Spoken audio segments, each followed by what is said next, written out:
You ever have that feeling in your gut, like something's happening right in front of your eyes, but you just can't put your finger on it? Yeah, that's been me for the last few months, but I kept brushing it off. Amanda, my wife, is 6 months pregnant with our first child, and I thought the distance between us was normal.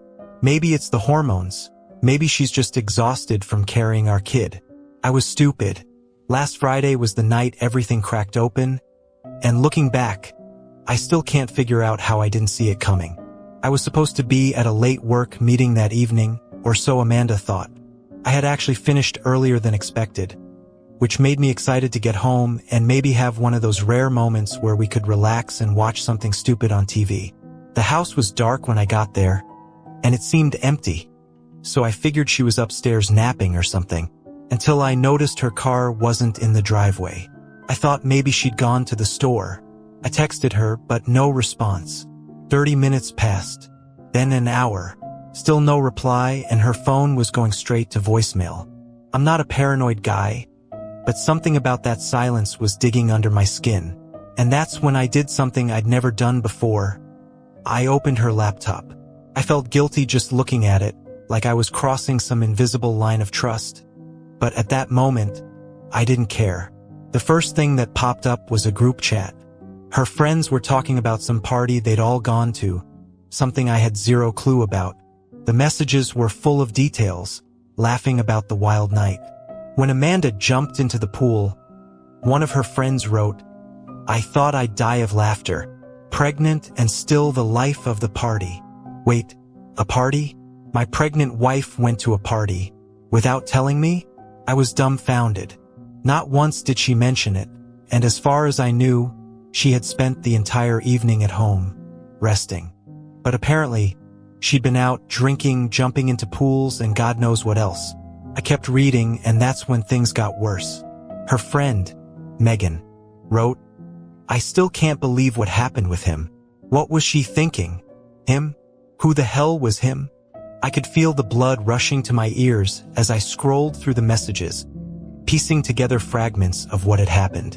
A name popped up, Jason. Some guy I didn't know who apparently got a little too close to Amanda that night. The group chat was full of teasing comments and vague inside jokes that made my stomach twist into knots. I don't know what I expected to find, but definitely not this. Pregnant. Partying. Another guy. I was pacing the living room at this point, my thoughts racing faster than I could keep up with. Where was she? What the hell was she doing?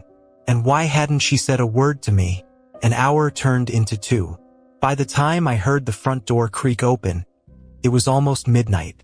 Amanda walked in, carrying her heels in one hand and her phone in the other, wearing this smug little smile like she had just had the time of her life. The sight of her hit me like a train. Everything I had read, everything I didn't know, and everything I was about to find out. But that confrontation, that was only the start.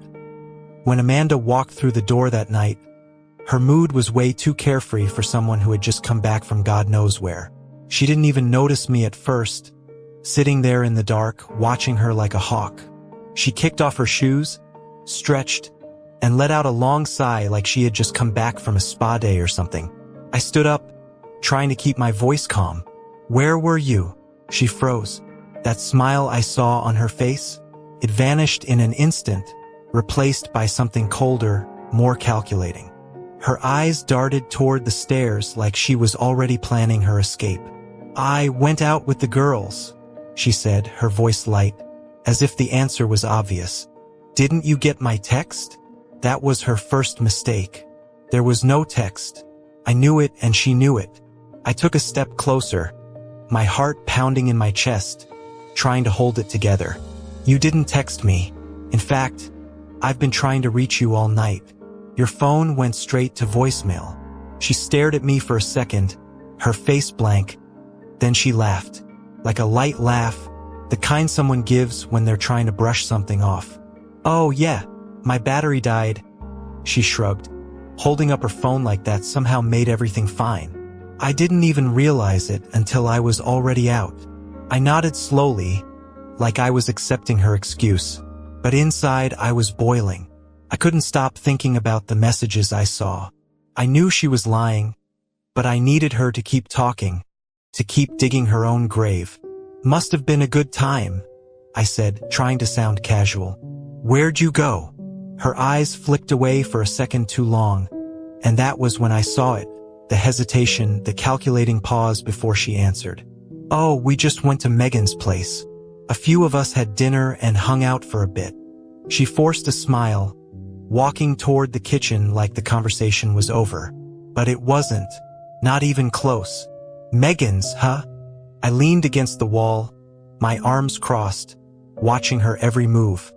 Funny, because I heard something else. Something about a party. She stopped in her tracks. I could practically see the gears turning in her head, trying to figure out how much I knew and how much she could get away with. Oh, well, yeah, it was more of a small get-together. You know how Megan is. She invites a few people over. Things get a little loud, no big deal. I couldn't believe the bullshit coming out of her mouth. I felt the anger rising in my chest, but I still needed more. I wanted to see how far she'd go with this charade. So this guy, Jason, the name tasted like poison in my mouth. Did he have fun at this small get-together too? Her reaction was instant. She spun around, eyes wide with shock, then quickly masked it with a fake laugh. Jason? What are you talking about? There was no Jason. You're being ridiculous, Adam. Am I? I snapped, my patience finally breaking. Couldn't hold back anymore. Because according to your group chat, you were practically swimming with the guy. You didn't just go out with the girls. Amanda, you lied. You've been lying. The color drained from her face, and her mask slipped for a second. Then, just as fast, she put it back on, this time angrier, more defensive. Oh, so you've been snooping through my phone now? She snapped, her voice dripping with venom. What, you don't trust me? Is that it? You're gonna sit there and act like I'm the bad guy because I went to a party? The way she turned it around on me, like I was the one who had crossed a line, was enough to make my blood boil. But that wasn't even the worst part. You were drunk, I said, taking a step closer. Drunk and pregnant. What the hell were you thinking? She scoffed, rolling her eyes like I was being unreasonable. Oh please, I had one drink. One. Don't act like I was partying all night. I stared at her, barely recognizing the woman standing in front of me. The lies were unraveling, but she still clung to them like they were her lifeline. She didn't even care about what she'd done, about how reckless and selfish she'd been. But I wasn't done yet. We're getting a DNA test tomorrow, I said, my voice cold, final. I want to know if the child you're carrying is mine, or Jason's. Her eyes flared with shock, then fury. Are you serious right now? How dare you accuse me of that? You've completely lost it, Adam. This is insane. Insane. I laughed, but there was no humor in it.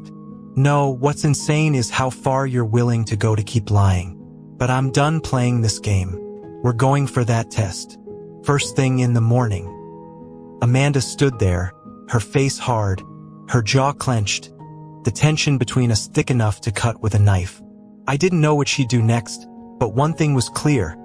The truth was finally starting to come out, whether she liked it or not. Amanda didn't move. She stood frozen, staring at me like I had just dropped the most unbelievable accusation ever. But the worst part? There wasn't fear in her eyes, just pure rage. Not regret, not guilt. Rage. Like I had no right to call her out. Like I was the one betraying her. You think I'm cheating on you? She spat, her voice sharp enough to cut glass. I'm carrying your child, Adam. Your child. And this is how you repay me? By throwing around wild accusations because I went to a party? I wasn't having it. Not anymore. I crossed the room in 2 long strides, barely containing the fury bubbling inside me. It's not just the party, Amanda. It's everything. The lying, the sneaking around, the sudden nights out, the phone always on silent, your secret little world that I'm apparently not allowed to be a part of. You never told me about this guy, Jason. Why? She threw her hands up, exasperated, pacing the room like she couldn't believe what was happening. "There is no Jason," she yelled, her voice cracking at the edges. But the way she said it was too rehearsed, too quick. "God, Adam, he's just some guy who was there. I barely even spoke to him. You're blowing this way out of proportion." I took a deep breath, trying not to let her gaslight me into doubting what I already knew. "Right? That's why your friends were laughing about it in the group chat, right? About you and him getting a little too close. So what was it? Just harmless fun? Because that's not how it looked from where I'm standing." Amanda's face twisted in frustration, her eyes narrowing like she was weighing her next move. She opened her mouth to fire back, but I cut her off before she could spew more excuses. "You know what? I don't care what you say right now," I said, my voice low, steady. "You've lied to me enough. Tomorrow we're getting the DNA test and that's final. And if I find out you've been lying about more than just Jason, I'm done." The silence that followed was suffocating. Amanda's face flushed with a mix of anger and shock, but I could see it. Just for a moment, her composure slipped. There it was, the flicker of something she didn't want me to see. Guilt? Panic? I wasn't sure, but it was enough to tell me I wasn't crazy for doubting her. And then, in the blink of an eye, she flipped the switch. She broke into tears, full-on sobbing, hands to her face. The whole act. "You think I'd do that to you?" she choked out between heaving breaths. "You think I'd cheat on you while I'm carrying your baby? What kind of person do you think I am? I'm your wife, Adam. I can't believe this. You don't trust me at all." I just stood there, watching her crumble, but something inside me had shifted. I had seen this show before. The waterworks, the deflection, turning the blame on me. This wasn't new. I'd been falling for it for months, maybe even years, but this time it wasn't working. I felt nothing but cold resolve. When her sobs died down, she sat on the couch, looking up at me with red, tear-streaked eyes, searching my face for any sign of weakness. She was playing her last card, hoping I'd break. But I didn't. "We'll see, Amanda," I said, my voice like stone. "We'll see after the test." She blinked, like she hadn't expected me to hold my ground. For a second, I thought she was going to explode again, but instead, she straightened up and wiped her face with the back of her hand. The tears were gone just as quickly as they'd come. "Fine," she said, her voice cold, venomous. "If that's what it takes to prove to you that you're being paranoid, then fine. I'll take the damn test." She stood up and stormed past me, slamming the bedroom door behind her. I didn't follow her. Instead, I just sat down, staring at the floor, my head spinning with everything that had just gone down. The Amanda I knew, the woman I married, she was slipping away, or maybe she was never really there to begin with. I wasn't sure of anything anymore. My mind kept going back to that Jason guy, the way her friends talked about it like it was some joke, something to laugh off. But there was nothing funny about what was happening here. I felt like I was trapped in a nightmare I couldn't wake up from, and no matter how much I wanted to believe her, the pieces weren't adding up. I barely slept that night. Every time I closed my eyes, I saw her walking through that door, laughing, carefree, like nothing was wrong. The lies, the secrets, the fake tears, and now the looming DNA test that could blow everything apart. Morning came, and Amanda was already up when I dragged myself out of bed. She didn't say a word to me as she got dressed, but I didn't need her to. We both knew what was coming next. This was the moment everything would change. The ride to the clinic was dead silent. No music, no small talk, just tension thick enough to suffocate us both. But in that silence, I knew one thing for sure. By the end of the day, I'd know the truth. One way or another. The clinic felt like a tomb, cold, sterile, and suffocating. We sat side by side in the waiting room, but the space between us felt like miles. Amanda scrolled through her phone, avoiding my eyes, her face a perfect mask of indifference. I had no idea what was going on in her head, and honestly, I didn't care anymore. I just wanted answers. When the nurse called our names, Amanda stood up without a word, marching toward the back like this whole thing was some mundane chore she needed to get over with. But to me, it felt like my entire life was hanging on this moment. The test itself was straightforward. Swab, paperwork, done. But that didn't stop my heart from pounding like a drum in my chest. As I signed my name on the final form, I glanced at Amanda. She was already halfway out the door, like she couldn't wait to leave. I followed her out into the parking lot, the weight of the silence between us crushing. We got in the car, and for a moment, neither of us said anything. I had 1,000 questions boiling in my mind, but none of them mattered until those results came in. And that's when Amanda finally spoke, breaking the suffocating silence. "This is ridiculous, Adam," she said, her voice cold, like we were discussing the weather. "You're going to feel like a complete idiot when the results come back, and you realize this baby is yours." I gripped the steering wheel, my knuckles white.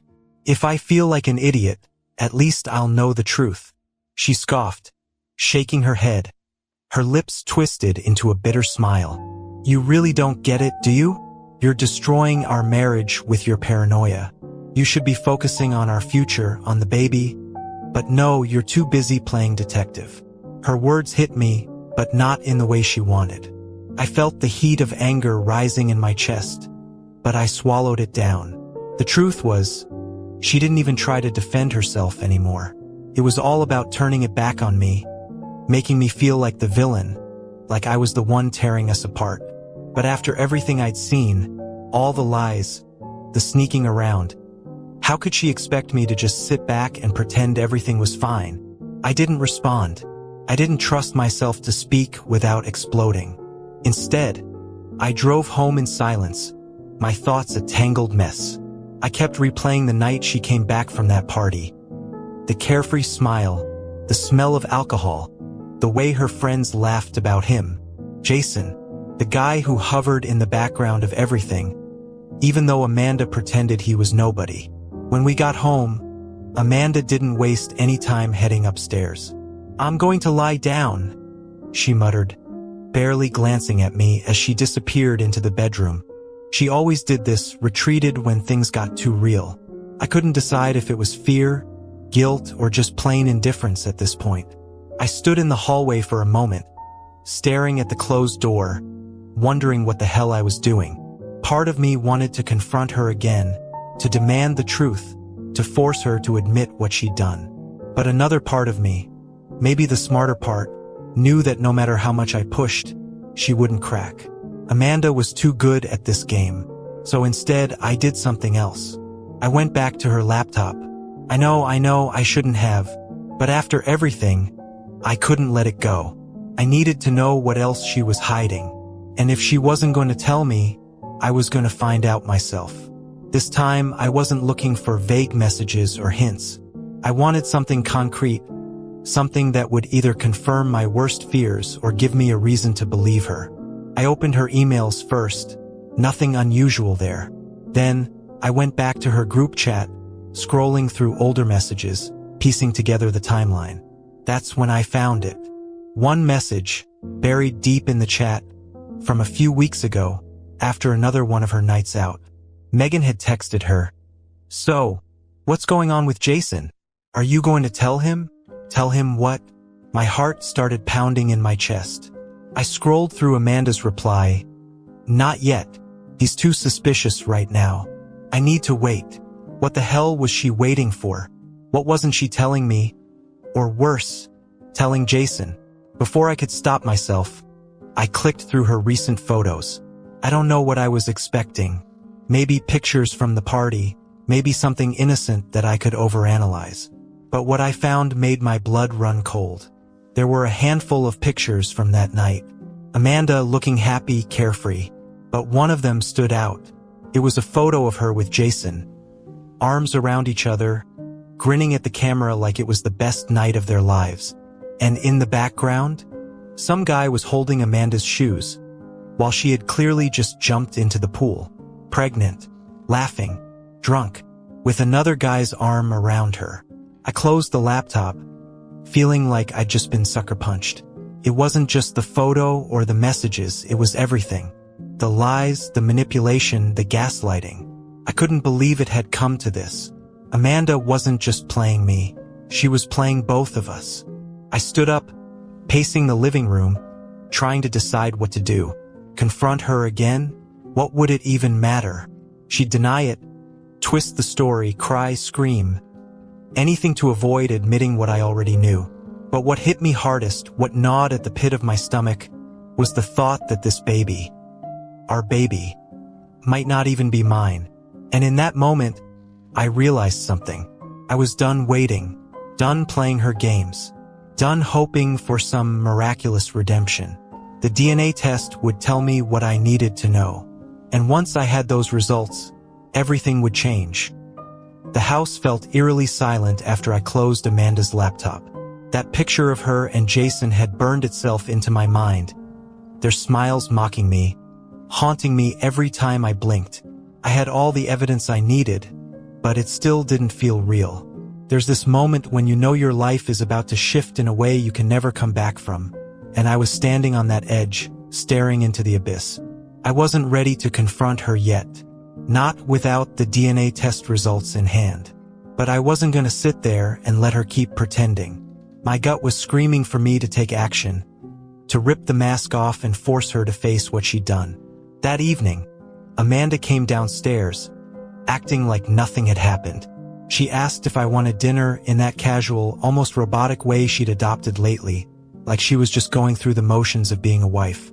I stared at her, trying to remember the woman I'd fallen in love with, the one I thought I'd be starting a family with. But all I saw now was someone I didn't recognize. Someone who had been lying to my face for God knows how long. "We need to talk," I said, my voice low but steady. The words came out sharper than I intended. She froze, her back to me as she stood at the counter, pretending to pour herself a glass of water. "About what?" she asked, not turning around. Her voice had that defensive edge again, like she knew exactly what I was about to say and was already preparing for battle. "About Jason," I replied, the name hanging in the air between us like a grenade waiting to go off. The glass in her hand clinked against the counter as she put it down, but she still didn't face me. "I already told you, Adam," she said slowly, carefully. "There's nothing going on with him. He's just some guy. You're making this into something it's not." I clenched my fists, trying to hold back the wave of anger crashing over me. "Really?" Because it didn't look like nothing in that picture I found. "You two looked pretty cozy for just friends." Her shoulders stiffened. She finally turned around, her eyes locking onto mine. But there was no surprise there, just cold, calculated control. "You went through my laptop again?" she snapped, her voice rising. "God, Adam, how many times do we have to go through this? I can't believe you don't trust me enough to." "Stop," I interrupted, my voice louder now. I was done playing this game. "Just stop, Amanda. I've seen enough. The lies, the sneaking around, the partying while pregnant. None of it makes sense. You expect me to believe you've been completely innocent through all of this? After everything?" Her face tightened, but she didn't back down. "What do you want me to say, Adam? That I'm sorry for going out with my friends? That I should have told you about Jason?" She threw her hands up, pacing the kitchen like she was the one who had been wronged. "Fine, I should have told you, but I didn't cheat on you. Not that it matters, since you've already decided I'm the bad guy." I laughed, but it was bitter, hollow. "You did cheat on me, Amanda. Maybe not in the way you think, but you've been lying to me for months, hiding things, sneaking off. And now I'm supposed to sit here and believe that this baby is mine without a shred of doubt." Her eyes flared, and for a second, I thought I saw panic flash across her face. But she recovered quickly, her voice hardening. "You really think I'd be that stupid? That I'd let some random guy come between us while I'm pregnant? God, Adam, you're paranoid. This whole thing is in your head." My hands were shaking, and I felt the last thread of control slipping away. "Then why are we waiting for a DNA test, Amanda? Why didn't you tell me about him from the start? If there was nothing going on, why hide it?" Her silence told me everything. She looked down, her arms crossed tightly over her chest, lips pressed together like she was biting back whatever she really wanted to say. And in that moment, I knew she wasn't going to admit it. She'd never admit it. She was too far into her web of lies to ever come clean. I leaned against the counter, staring at the floor, the weight of it all crushing down on me. "I'm not doing this anymore," I said quietly, more to myself than to her. "What's that supposed to mean?" she snapped, her voice sharp. I looked up, meeting her cold, angry eyes. "It means this marriage is over, Amanda. Whether that baby's mine or not, I can't keep doing this. The lying, the manipulation, the constant gaslighting. I'm done." Her expression shifted in an instant. The anger melted away, replaced by something I hadn't seen in a long time: desperation. She took a step toward me, reaching out as if to close the distance between us, but I didn't move. "Adam, wait. Don't do this," she pleaded, her voice softer now, almost trembling. "We're having a baby. You can't just walk away." I shook my head, the exhaustion finally sinking in. "I can't stay, Amanda. Not like this. I'll be there for the baby if it's mine, but you, we're done." For the first time in months, Amanda didn't have a quick, snarky comeback. She stood there, frozen, staring at me with wide, unblinking eyes, like she couldn't process what was happening. And for a brief second, I wondered if she'd finally drop the act, if she'd beg me to stay to fix things. But she didn't. Instead, she turned on her heel, storming upstairs without another word, leaving me standing alone in the kitchen, surrounded by the wreckage of our marriage. And that's when it hit me. No matter what the DNA test said, this relationship was already dead. The truth had been rotting between us for far too long, and now, there was no going back. The sound of Amanda's footsteps pounding up the stairs echoed through the house, each step a reminder of how far we'd fallen. I stayed in the kitchen for what felt like hours, leaning against the counter, staring blankly at the spot where we'd just argued. There was nothing left to say. She'd retreated to our bedroom like she always did, leaving me in the rubble of everything she'd destroyed. And in that silence, something inside me shifted. The anger, the heartbreak. They were still there, but now they were joined by a new feeling.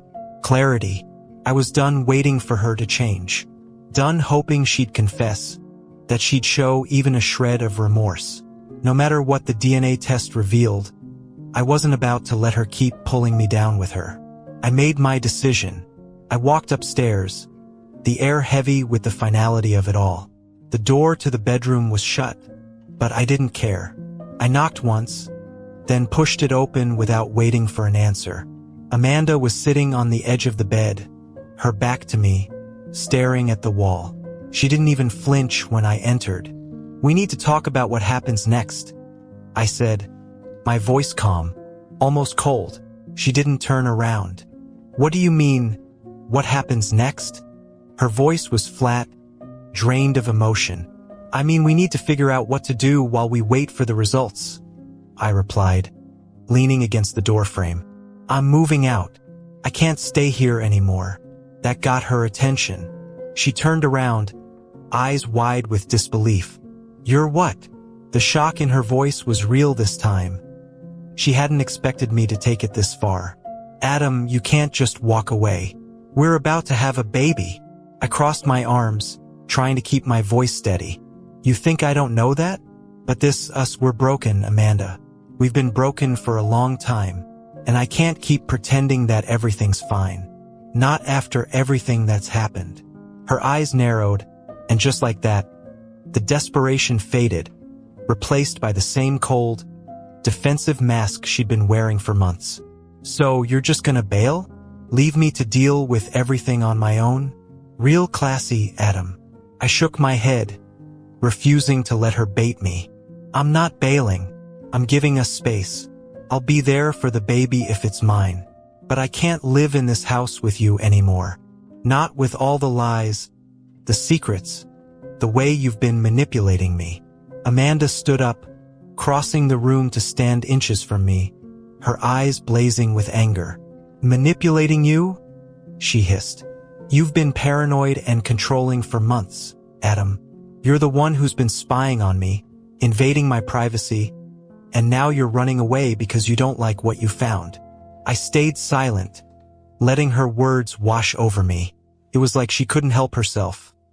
Every time she felt cornered, she flipped the script, making me out to be the bad guy. But I wasn't falling for it anymore. "I'm not running," I said firmly. "I'm protecting myself. And honestly, Amanda, I think you need to look in the mirror and ask yourself why we're even at this point." She crossed her arms, glaring at me with all the venom she could muster. "Oh, don't you dare put this all on me. You're the one who's walking away. You're the one throwing away our family." I let out a bitter laugh, shaking my head. "Our family? Amanda, you've been keeping things from me for months. You hid that party, you hid Jason, and now you expect me to just act like nothing's wrong? That's not family. That's betrayal." For a moment, her face softened, just a flicker of something. Maybe regret, maybe the tiniest crack in her armor. But just as quickly, she shut it down, turning away from me and walking to the window. "Fine," she said quietly, her back to me. "If that's what you want, then go. Leave. But don't come crying back to me when you realize you're wrong." I watched her stand there, staring out the window like none of this mattered to her. Like everything we'd built meant nothing. Maybe it did to her. I wasn't sure anymore. "I'll get my things tomorrow," I said, my voice hard. "And I'll be in touch once the test results come back." She didn't respond. She just stood there, motionless, as if she'd already decided this conversation was over. And in a way it was. We both knew it. I left the room, closing the door behind me with a finality that echoed through the house. This was it. The end of everything I thought we had. The end of a marriage that had been crumbling for far longer than I'd realized. That night, I slept on the couch, not bothering to go back upstairs. I didn't want to see her. I didn't want to be in the same room as her. My mind raced, torn between anger, grief, and something I didn't expect, relief. As painful as it was, this break felt like the first real step I'd taken in months. I was finally doing something for myself, finally drawing a line. The next morning, I packed a bag and left the house without saying goodbye. Amanda didn't come downstairs to stop me. I'm not sure if I expected her to, but when she didn't, it confirmed what I already knew. This was over. I found a place to stay at a friend's house, somewhere I could breathe without Amanda's presence looming over me. And now it's just a waiting game, waiting for those DNA results, waiting to see if this baby is mine, waiting to see if I'll be forced to have her in my life forever, or if I can finally be free of the lies. But no matter what the results say, one thing's certain. I won't be coming back to her. That chapter of my life is closed. The waiting was unbearable. Every minute felt like an eternity, like I was stuck in some kind of cruel limbo, neither moving forward nor backward. I had left Amanda, packed my things, and set up at my friend Nick's place, but it didn't feel real yet. It was like my life had been paused, waiting for the one thing that would either shatter me completely or, somehow, set me free. The DNA test. It was hanging over my head every second of every day. I tried to distract myself, diving into work, hitting the gym, hanging out with Nick and his girlfriend, but no matter what I did, my mind always circled back to it, to the question that kept gnawing at me like an itch I couldn't scratch. Was this baby mine? Nick was good about giving me space, but one night we sat down with a couple of beers, and he asked the question I'd been dreading.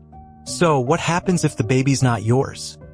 he asked, not looking at me, just staring into his bottle like he already knew how loaded the question was. I took a long sip of my drink, trying to avoid answering right away, but there was no point in dodging it. "I don't know, man," I admitted, my voice quieter than I intended. "Part of me is hoping it's not. That way I can just walk away from her. But then, it's a kid, you know? I don't want to abandon my own kid." Nick nodded, not saying anything for a moment.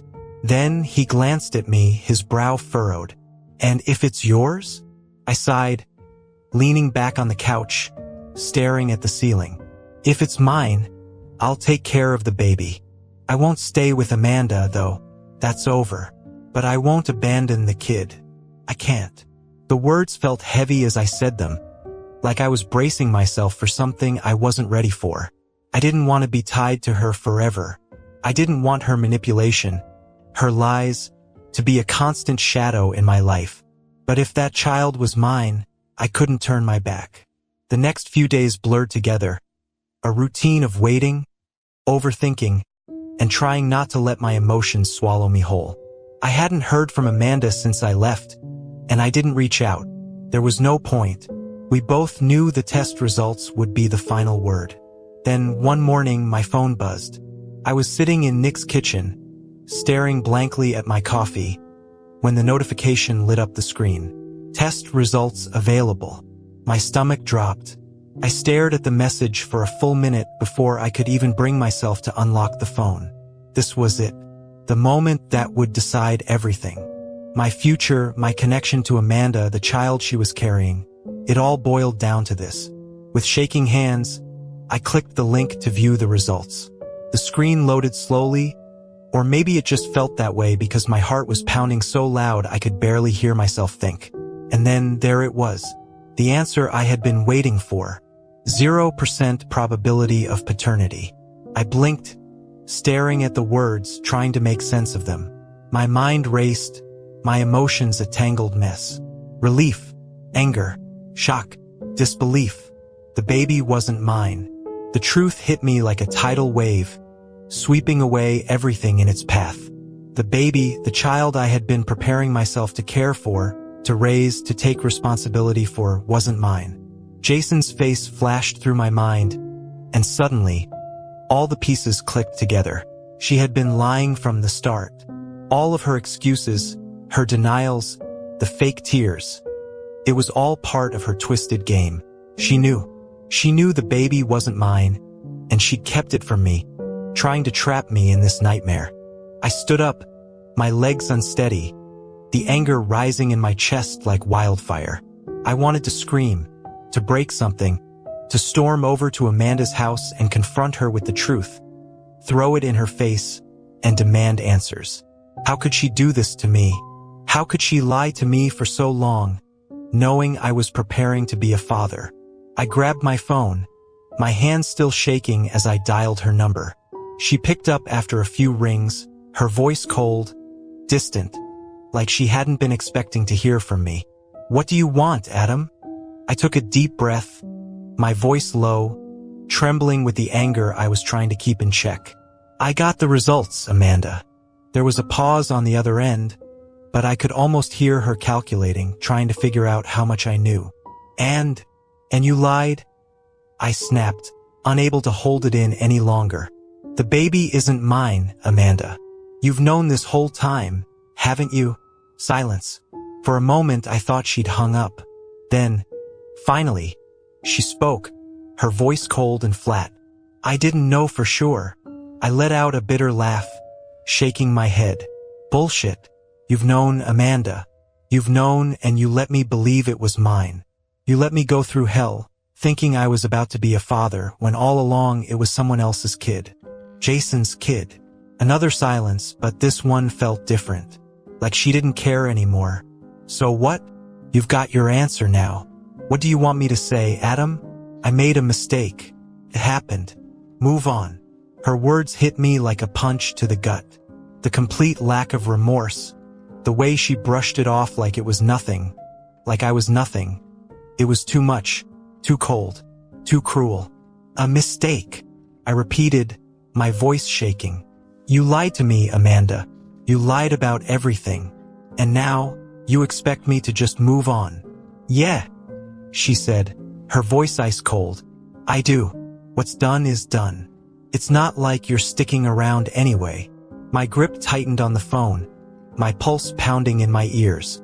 I had never felt so angry, so betrayed. And at that moment, I knew I was done.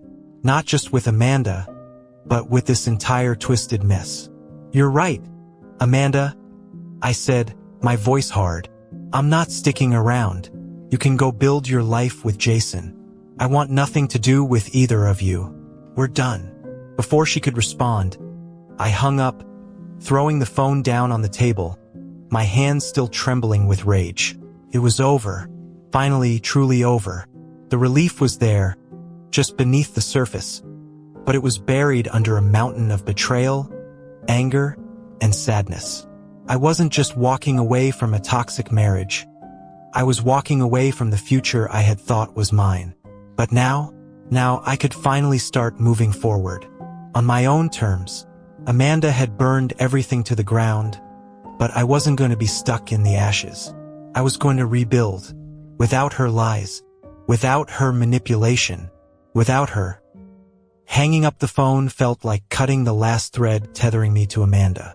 It was a strange, hollow feeling, like I had just thrown away everything I thought my life would be, but at the same time I was lighter, free. But freedom didn't come without its scars. I sat there, staring at the phone, my mind still spinning. All the plans we had made, the baby's nursery I had started putting together, the future I thought was solid. All of it crumbled in an instant. Amanda's betrayal had left me in a wreck, but there was no going back. Not now, not ever. I couldn't stop thinking about the way she had responded on the phone. No apology, no regret. She didn't even care that she'd been caught. She was just done, just like that. The fact that she could treat something so monumental as a mistake to be brushed off, something to just move on from, it left a bitter taste in my mouth. But the truth was, she had been like this for a long time. Cold, manipulative, always turning things around, so I was the one questioning myself. I had been living in a fog, thinking that maybe things would get better, that we could fix what was broken. But now there was no fog, no illusion. The truth had hit me hard, and I saw everything clearly for the first time in months. I wasn't going to be a father, not to that child. And I wasn't going to waste another second on Amanda. The next few days felt like slow steps toward rebuilding myself.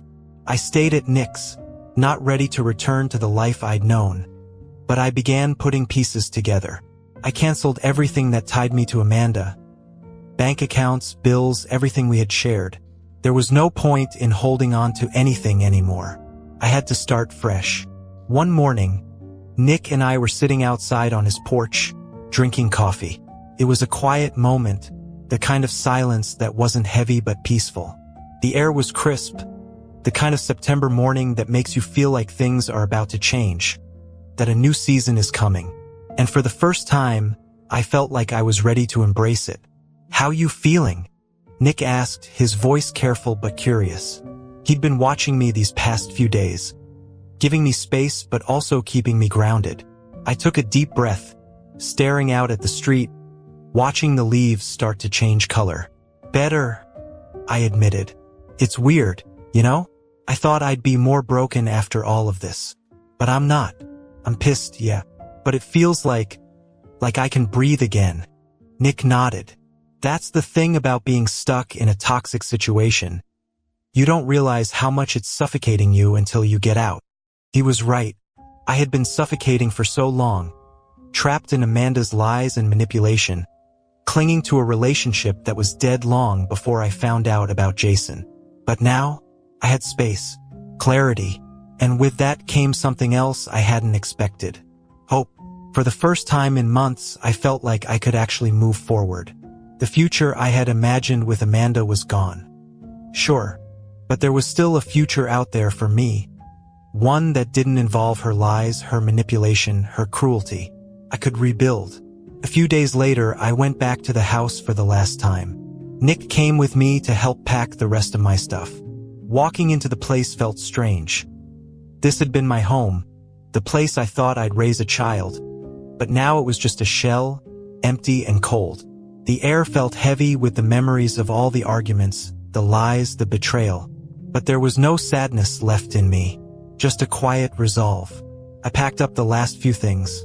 Clothes, books, some personal items I hadn't taken with me before. The nursery was still set up, untouched since I'd started putting it together. I stood in the doorway for a moment, staring at the crib, the walls we'd painted, the stuffed animals I had bought in preparation for a child that wasn't even mine. With a deep breath, I closed the door behind me. There was no need to linger. That chapter was over. As I loaded the last box into the car, Nick clapped me on the shoulder. "You ready for what's next?" he asked with a grin, always the optimist. I smiled, the first genuine one I'd felt in a long time. "Yeah," I said, feeling the weight of everything lift just a little more. "I'm ready." Driving away from the house, I didn't look back. The old life I had built with Amanda was gone, but I wasn't grieving it anymore. Instead, I focused on the road ahead. There was something freeing in the unknown, something I hadn't felt in months. I didn't have all the answers yet, but for the first time, I didn't need them. In the weeks that followed, I started to rebuild myself in ways I hadn't expected.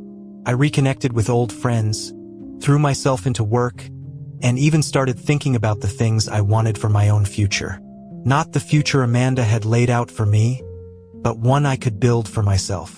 One where I could be happy again. And I did learn something from all of this. Something I didn't see coming at the beginning. Sometimes the people closest to you are the ones who can hurt you the most. But when they show you who they really are, you have to believe them.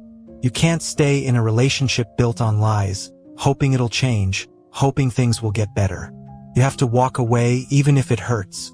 Because staying, that's what destroys you. If I had any advice for anyone going through what I went through, it's this: trust your gut. Don't ignore the red flags. Don't let someone else dictate your self-worth. And most of all, don't be afraid to let go when you realize the truth. There's life on the other side. Better life. Amanda and Jason, they can have each other. I'm done with that mess. As for me, I'm moving on. It's not easy, but it's necessary. And for the first time in a long time, I can see a future where I'm not stuck in someone else's lies. A future that's mine. And that's everything.